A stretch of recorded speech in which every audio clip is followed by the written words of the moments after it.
the pursuit of happiness, life, liberty, and the pursuit of happiness. The word happiness is so important to us as humans that it made it into this founding document, this pinnacle of enlightenment thinking. But is that really what we're pursuing? Is that really the most important thing? The key is to get started. There's a common wisdom statement that you'll hear from time to time. It says, money can't buy happiness. It's an attempt to remind us that money and happiness don't necessarily go hand in hand. But here's the thing, it's not entirely true. We know that every dollar added up to a certain income does have a profound impact on a person's happiness. It varies from culture to culture, but in our culture, it's something like up to $70,000 a year for a family of four, let's say.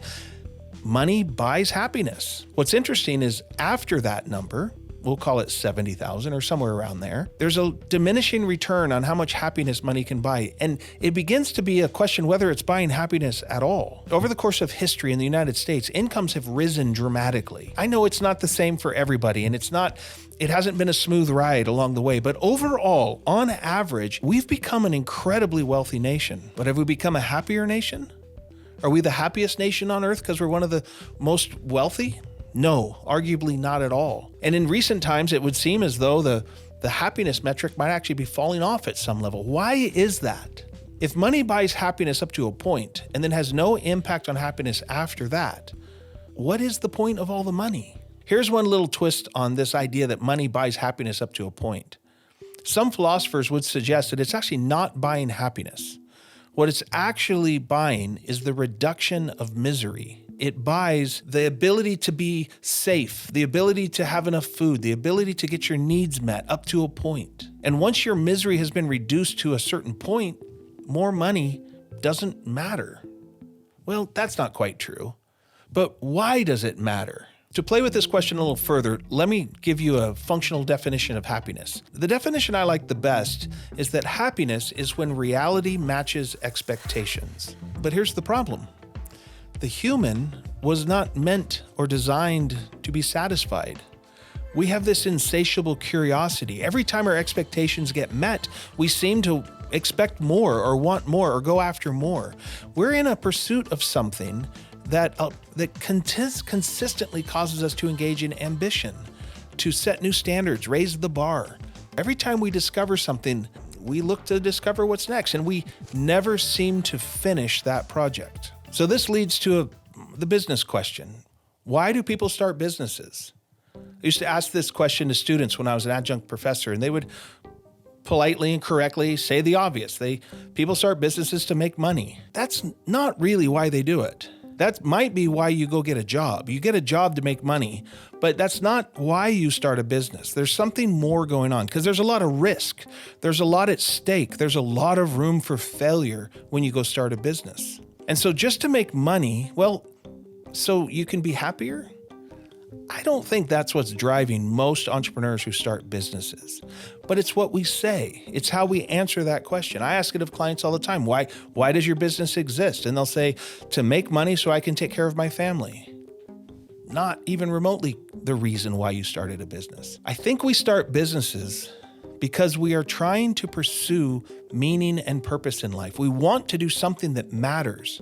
And when we're in a job, we might be having a certain experience of a life that matters, and that's fine. But for some people, they have this desire, this curiosity to go explore more, to be creative. And entrepreneurship is a way of doing that. There's a lot of ways of doing that, but when an entrepreneur does it, they're not just looking to make money, they're looking to create value, to solve a problem, to serve others. They're looking to find something that is meaningful. We think of it as doing work that matters for people who care. I think Seth Godin said that the first time, and I just love it. We start businesses in the pursuit of more than money. We start businesses in the pursuit of meaning, to master something, to see if we can do it. It's the metaphoric mountain that you climb. Why? Because it's there. And for some people, this is where they find meaning and purpose in life. Money doesn't buy us meaning. Money doesn't buy purpose. Purpose and meaning are something that we create from inside of us. It's there before there's any money. And what we're trying to do is deploy it in the world in a way that creates value that benefits others. We want to solve a problem. We want to help. We want to serve. When I ask people to describe core values, when I ask them to describe the mission they're on, when I ask them to describe about things that matter, it inevitably comes down to serving other people. So why do we talk about to make money so I can be happy?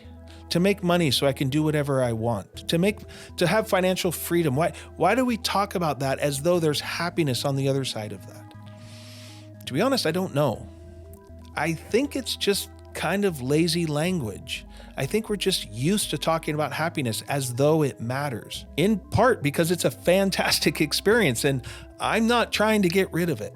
But to do work that matters, to find meaning in our work, is actually to focus on and locate sacrifice.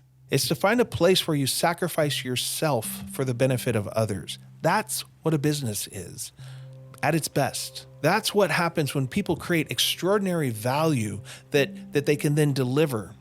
The money simply measures. It measures the value you're delivering. And if you're delivering extraordinary value, it turns out people will pay for that. And if you can do that at a profit, great. It means you did work that mattered. It means you solved someone's problem. Now, I know that can sound a little, maybe even utopian, because there's certainly things that people are valuing that aren't, quote, good. Fine. But it's a mechanism that we can access inside of ourselves that does good. And you can do it through business. Doing work that matters for people who care is one of the most sacred things I think we can give our lives to. And if that's what we're doing inside of business, what I think we're doing is pursuing meaning and purpose for our life. And I think that might be a far better thing to pursue than simply happiness. You see, meaning and purpose includes the concept of sacrifice, that it'll cost you something, that you might even suffer. But that's where the meaning comes from. It's really hard to produce meaning in your life at zero cost. Why? Because there's no easy button that produces meaning. There's no path to meaning that doesn't have some hardship involved, because it's in the hardship that we grow, that we become, that we press forward into things that we haven't done before. It's where we stretch ourselves and get more resilient and build the strength we need. I just don't get that from happiness. I do get something I like. Remember, I'm not trying to take happiness away, but when you're working hard at something, trying to create value in the world, trying to do meaningful work, there will always be a cost. It'll always be hard. So there's got to be a worth it. And I just don't think happiness holds up to the standard. So I know we use this language of happiness a lot. But if you're going to go start a business, if you're seeking to become an entrepreneur, if you're wanting to become a leader, a corporate leader of any kind, I would suggest that you let go of happiness as a goal. Let it be a state that comes from time to time, and when you get some, enjoy it. But start focusing on what brings meaning to your life. That's why we start businesses. There's nothing else that'll make it worth it.